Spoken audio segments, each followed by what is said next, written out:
Hi there, you're watching Nightline with me, Natasha Busst. News making the headlines. FGV to be delisted from Bursa Malaysia starting August 28th, says Prime Minister. And police conclude probe into Zara Karina's death.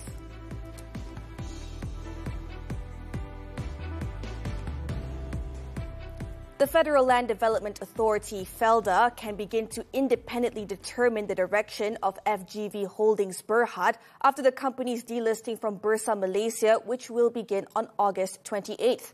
Prime Minister Dato Sri Anwar Ibrahim stated that the move will allow Felda to fully focus on the agency's original objectives of safeguarding the rights, returns and interests of the settlers.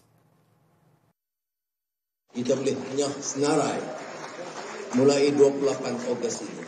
Mana sekarang Felda tidak terikat, Felda satu kekuatan FGV boleh tentukan arah tuju mereka dan boleh beri jaminan dengan koperasi supaya faedah dan kepentingan peneroka itu menjadi keutamaan. Anwar said this in his speech at the launch of the 2025 Mega 3D Carnival program in Kuala Lumpur on Saturday. The program brings together three major events: the Rural Entrepreneurs Carnival, the One District, One Industry Showcase, and the Felda Settlers Day celebration. Anwar added that the delisting of FGV reflects Felda's efficient management and attention must now be focused on ensuring that the agency's projects are implemented smoothly and in line with the settlers' needs. Felda now reportedly controls 92% of shares in FGV, paving the way for full ownership and a restructuring of the company. FGV shares are expected to be suspended from trading 5 market days after the closing date of the offer on August 15th. At the same event, Anwar announced an allocation of 100,000 ringgit for each Felda village to fund development projects selected by the residents themselves. Ini bukan pengurusan yang tentukan. Projek apa nak buat? Nak beli apa? Traktor. Nak buat kolam ikan. Nak beli drone. Saudara sendiri putuskan apa yang nak beli, saya sediakan RM100,000.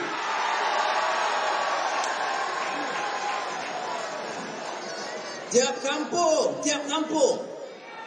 Ya. Pilihlah apa yang nak buat. Ini baru kerajaan Madani. Masa ada kuasa buat. He explained that this approach reflects the Madani government's commitment to community empowerment and inclusive decision-making through mutual consultation. Meanwhile, Deputy Prime Minister Dato Sri Ahmad Zahid Hamidi said the entire cooperative ecosystem under Felda needs to be restructured. This is to ensure better profit margins that will directly benefit the settlers.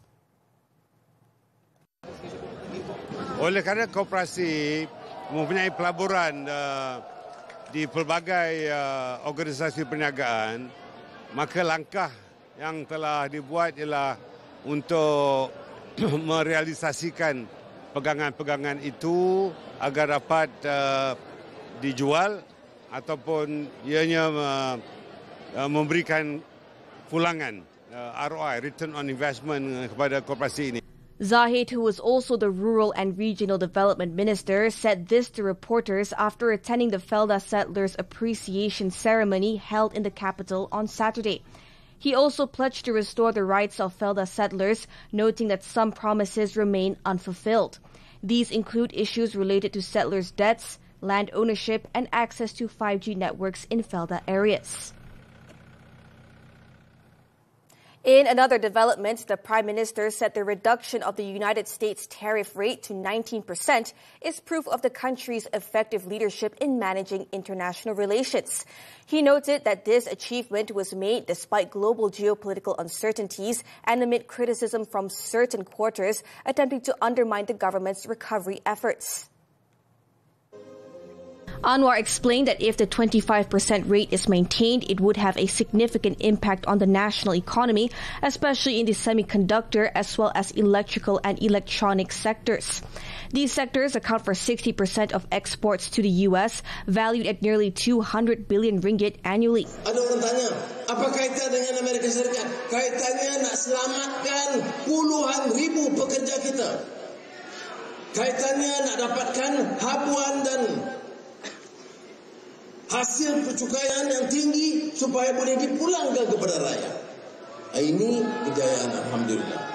He added that the tariff reduction was the result of a phone conversation he had with U.S. President Donald Trump on July 31st. Following the discussion, Trump announced the revised rate through an executive order published late on Thursday. Now, the 19% tariff imposed by the U.S. on Malaysian commodities, including palm oil, is considered competitive and not burdensome. Plantation and Commodities Minister Datuk Sri Johari Abdul Ghani said the country remained in good competitive position as the tariff rate was among the lowest in ASEAN. Kita hampir sama dengan yang paling low sekali, 19% kepada negara-negara dalam ASEAN. Ya. Kalau kita tengok dalam konteks komoditi, kalau kelapa sawit, Indonesia is pengeluar terbesar nombor 1 dunia, kita nombor 2. Tapi pasal Indonesia pun kena 19%, jadi kita 19% okey lah. Mana kita fair fight lah. Aside from Malaysia and Indonesia, Thailand, Cambodia and the Philippines are also subject to a 19% tariff, while Singapore's tariff remains at 10%.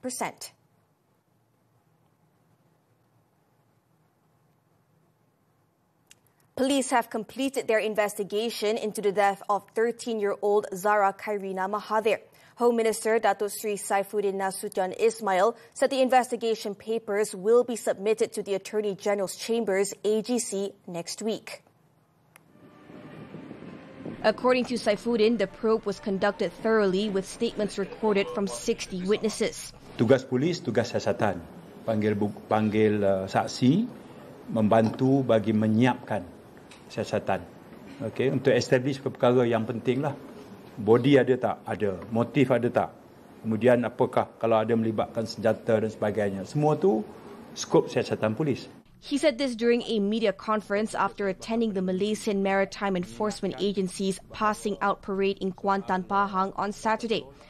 Saifuddin added that the request made by Zara's mother, Nur Aida Lamat, to exhume her daughter's body for an inquest is allowed under the law. In the July 16th incident in Papar, Sabah, Zara Karina allegedly fell from the 3rd floor of her school's dormitory building before she was found unconscious in a drain at 4 a.m. The religious school student was pronounced dead the following day after receiving treatment at the Queen Elizabeth II Hospital in Kota Kinabalu. Meanwhile, Nur Aida has denied ever making any statements that links her daughter's death to any high-profile individuals or persons of VIP status. In a statement issued by her legal representatives, Hamid Ismail and Shahlan Jufri, they said their client has never connected Zara's death to any individual. The statement further added that Nur Aida was unaware of any alleged murder or the reported transfer of 3 students from the school, stressing that such assumptions or allegations are baseless and did not originate from her. A task force with representatives from 3 ministries has been set up to investigate the death of a University Technology Malaysia UTM Reserve Officer Training Unit Palapis cadet. Defence Minister Datuk Sri Muhammad Khalid Nordin said the task force includes representatives from his ministry, the Home Ministry and the Higher Education Ministry. Khalid said he understood a post-mortem examination had been carried out, but the report had yet to be received. Saya ingat post-mortem pun sudah dibuat, kita belum dapat keputusan dan di peringkat ATM kita akan tubuhkan satu jawatankuasa untuk siasat apakah punca dan sebab kematian kepada mangsa. On Friday, the mother of 22-year-old Shamsul Haris Shamsuddin called for an immediate investigation into her son's death to be carried out. Ummu Haiman B. Daulat Gun claimed that her son's post-mortem revealed severe injuries, which contradicted the initial classification of his death as caused by a seizure. Shamsul Haris died while undergoing training at the Land Training Center, Pulada in Ulu Tiram, Johor. The government will print and publish 1 million copies of the Quran with translations in various languages, including French, German and Filipino. The Prime Minister said that the initiative is done as part of Malaysia's effort to counter negative perceptions of Islam. Saya nak umumkan di sini bahawa pada 8 Ogos ini kita akan luncurkan apa yang disebut Mushaf Ummah di Nasrul Quran Putrajaya. Ini hasil idea yang diterapkan oleh tokoh qiraat antarabangsa yang turut hadir, Profesor Dr. Ahmad Isa Al-Ma'asarawi, mantan Syekhul Qura Mesir, dengan kerjasama Yayasan Restu. Anwar said this in his speech at the 65th International Al-Quran Recital and Memorization Assembly in Kuala Lumpur on Saturday night. He explained that the Mushaf Ummah program forms part of the initiative to expand the dissemination of the Quran and the message of Islam worldwide.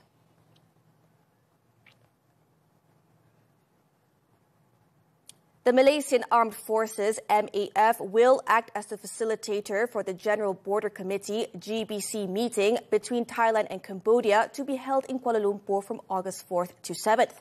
The meeting aims to resolve the border dispute between the two countries following the ceasefire agreement signed in Putrajaya last Monday. In a statement, the MAF Defence Intelligence and Strategic Communications Division said that the meeting will be held in Malaysia, a neutral location agreed upon by both Thailand and Cambodia.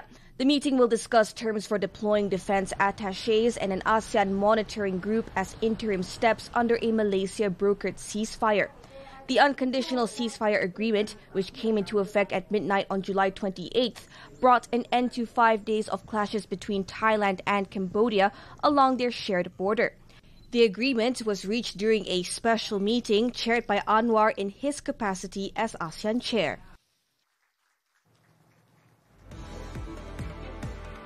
Drug suspect stabs policeman in bid to evade arrest. This and more after this breather.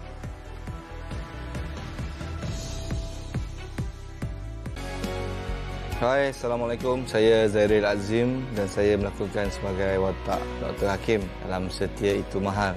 Dr. Hakim ni adalah suami kepada Delina, seorang suami yang penyabar. Tahap kesabaran Dr. Hakim, seorang suami itu masih cuba untuk menyelamatkan rumah tangga beliau. Dan saya percaya ramai di antara di luar sana ada suami-suami yang macam ni, yang menghadapi masalah dan ujian yang sama tetapi masih juga tetap cuba untuk menyelamatkan rumah tangga masing-masing. Laki-laki tidak bercerita tapi tahu-tahu dia pergi meninggalkan kita. Tak miskin pun lah kalau awak tak kerja. Benar nak gaduh. Zara! Sekarang awak nak berkasar dengan saya. Kalau awak rasa saya ni tak guna sebagai isteri, lepaskan je. Jadi kalau nak tahu kelahiran karakter saya ni, jangan lupa untuk saksikan Setia Itu Mahal hanya di TV3. Setia Itu Mahal mulai 28 Julai, Isnin hingga Jumaat 7 malam. Terbaru di Akasia TV3. Masuk hutan, selam lautan dan tinjau wildlife beraksi dalam Arabian Seas. Africa's Hunters musim pertama. Chasing the Rains. Africa's Hunters musim kedua. Alien Abyss. Layan Animal Documentary di TV3 dan stream sekarang melalui Tonton. Satu mayat berada di tepi katil dalam keadaan terikat. Mak arwah ada telefon kami, dia tanya arwah pakai baju apa. Kemudian daripada situ saya macam dapat merasakan yang tu adalah arwah Ju. More than one person yang melakukan kesalahan tu. Seorang mengikat tight rope, seorang lagi menjerut. Thanks for staying with us. Yang di-Pertuan Agong Sultan Ibrahim will undertake a state visit to Russia from August 5th to 10th at the invitation of the country's president, Vladimir Putin. Through this visit, His Majesty will make history as the first Malaysian monarch to conduct a state visit to Russia since diplomatic relations were established in 1967. Istana Negara, in a statement shared on Sultan Ibrahim's official Facebook account, said the king's visit symbolizes the important role of Malaysia's royal institution as a driving force in the nation's diplomacy. The visit will not only strengthen existing bilateral relations, but also open new avenues for cooperation across multiple sectors, including trade, higher education, technology and innovation, as well as fostering closer ties between the people of both nations.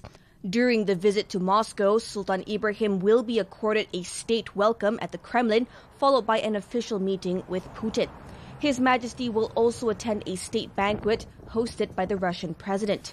Sultan Ibrahim is also scheduled to visit Russia's Central Automotive Development Center, NAMI, and the Tochka Kipenia Technology and Innovation Hub. Following the engagements in Moscow, His Majesty will proceed to Kazan in the Republic of Tatarstan on August 8th.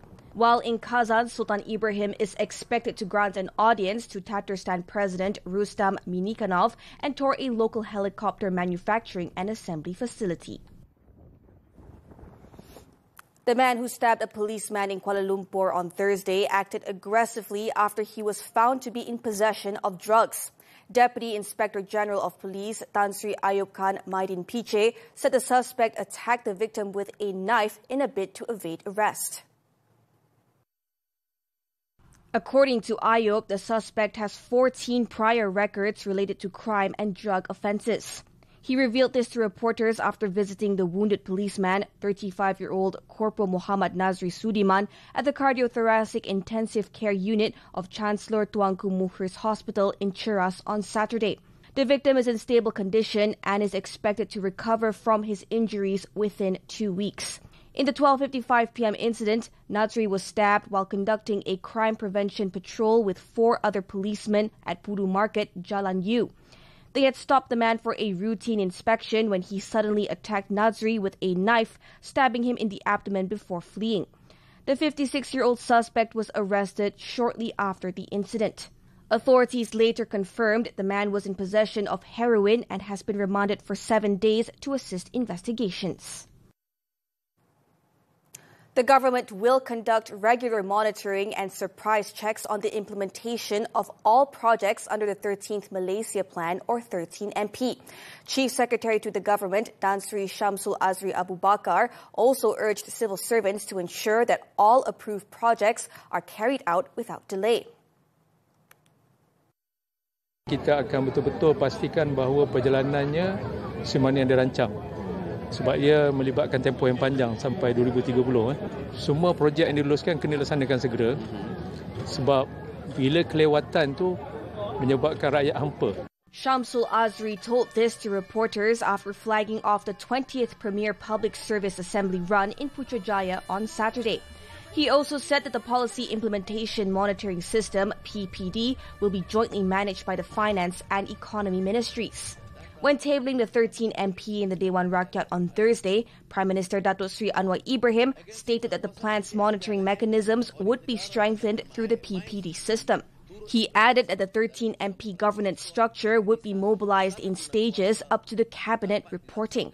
Under the 13MP, the government has allocated 430 billion ringgit for infrastructure development and mega projects.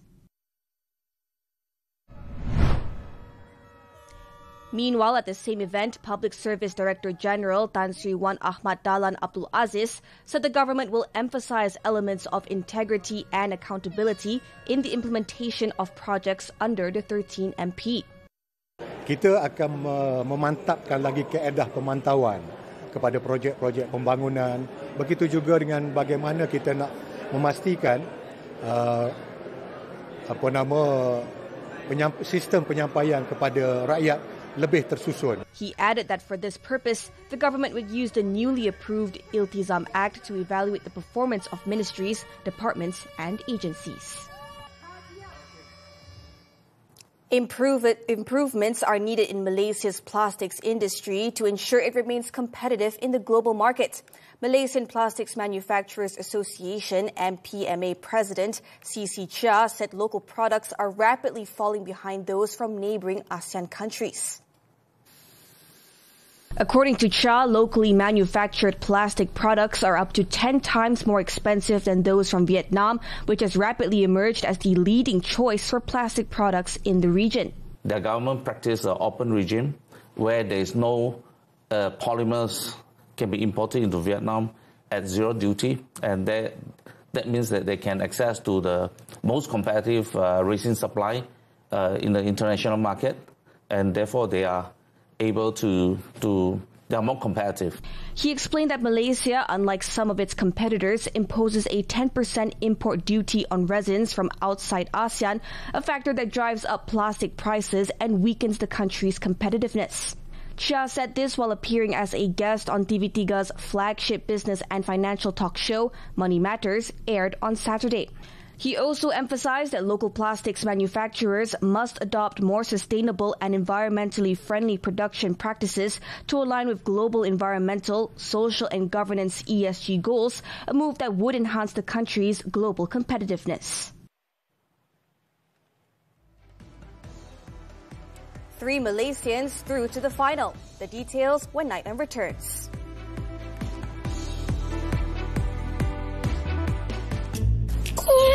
Syomelnya. Si mudah ready kena beraksi di Cat Fashion Week. Si bulu semani yang cukup garang nak rampas title Super Miao Dau pertama Malaysia. Semua try hard nak jadi aku. Mengiau pun macam tak sekolah. Meh, Oyen tunjuk siapa Miao Jikan yang sebenar.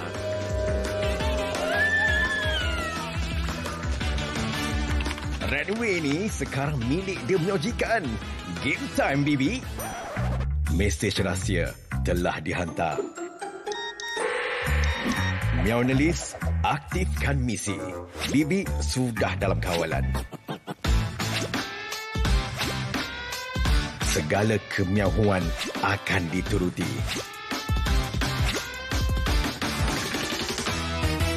Okey, Miao Jikan, masa untuk menyala. It's show time. Saya tak naklah nanti Miro dengan dia gaduh lagi sebabkan Nisa. Aku risau kau dia abaikan Nisa. Tujuan utama Abang Wasim kahwin dengan kau sebab dia nak anak kan? Raya, kenapa ni? Budak ni ngandung. Betul ke apa yang Mak Izzah cakap, Bang? Betul, Bang. Dan Nisa nak confirmkan betul-betul dulu sebelum bagi tahu dengan Abang. Apa benda ni? Sayang! Dia buat air dulu. Tak segan kau dengar kau gaduh ni. Live tu kan? Buat turun dan layan tonton sekarang. Semua favourite anda di sini. Lumba haram, remaja bawah umur dipantau. 15 tahun, lomba ke racing hari ni? Tak. Habis tu? Hantar kawan. Kawan yang mana?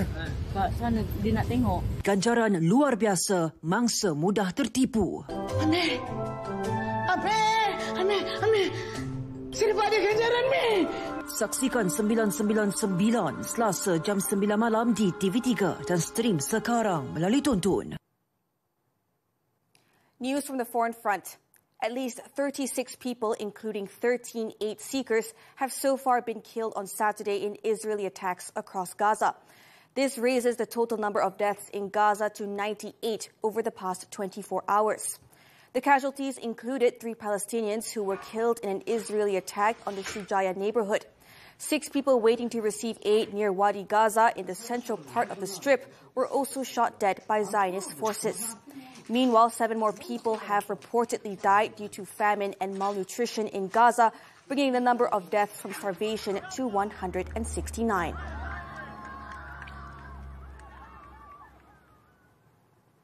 Floods and landslides triggered by tropical storm Wipa since last month have killed 6 people and affected more than 230,000 people across Thailand.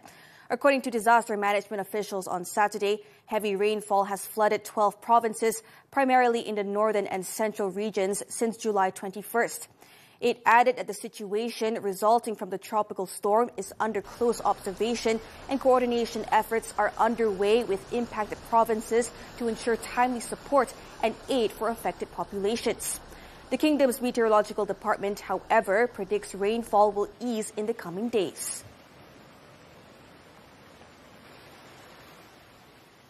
U.S. President Donald Trump has ordered 2 nuclear submarines to be positioned in the appropriate regions in response to highly provocative comments by former Russian President Dmitry Medvedev. Trump stated on Friday that he took precautionary measures in the event that Medvedev's foolish and inflammatory remarks were more than mere rhetoric, warning that reckless words can have unintended consequences. Trump, however, did not say where the 2 submarines were being deployed, in keeping with U.S. military protocol. The president also did not specify what Medvedev said to prompt his order. It comes as Trump and Medvedev have recently exchanged a series of personal attacks on social media.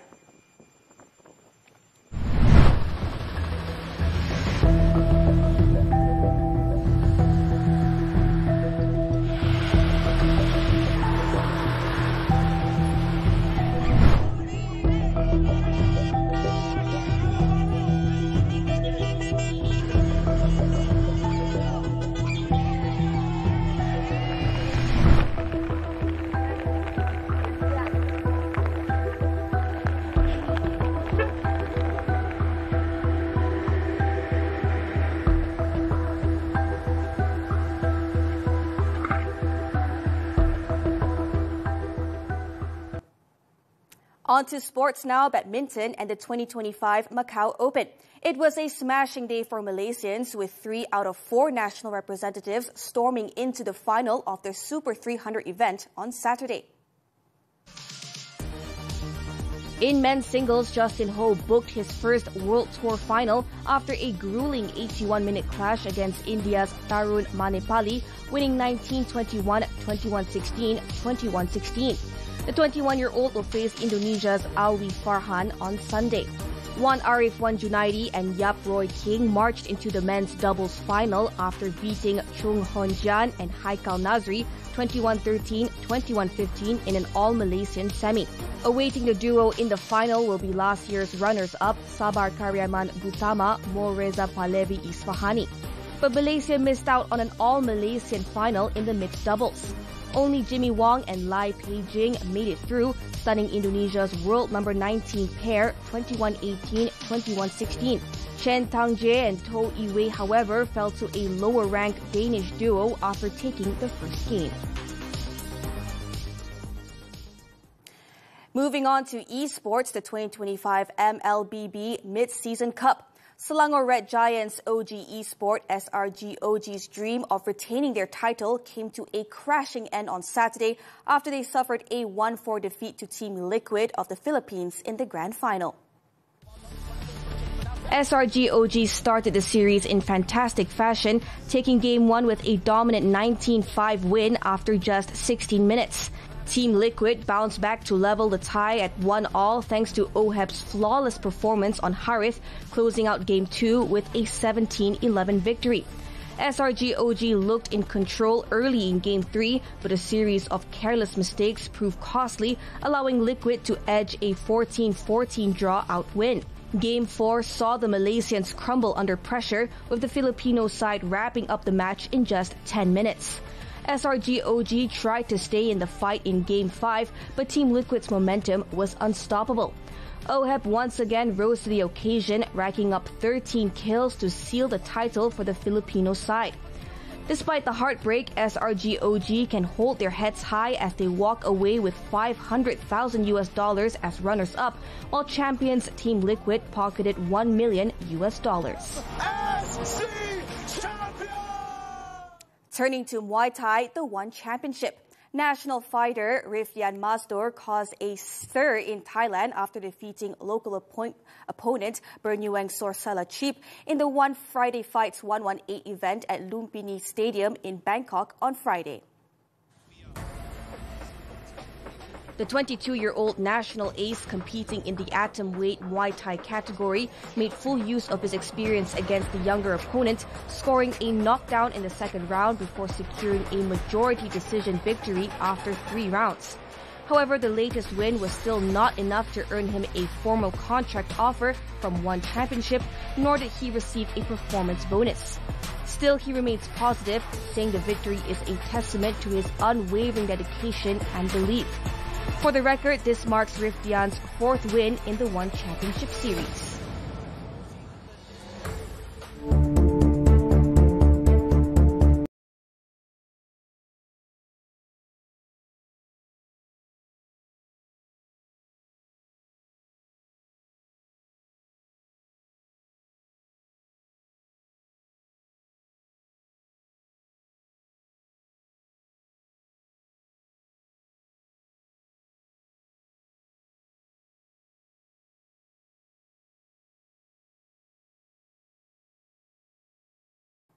And that concludes Nightline this time around. Before we leave, let's take a look at Croatia's stunning Adriatic coast, known for its crystal clear waters, island-dotted shoreline, and historic charm.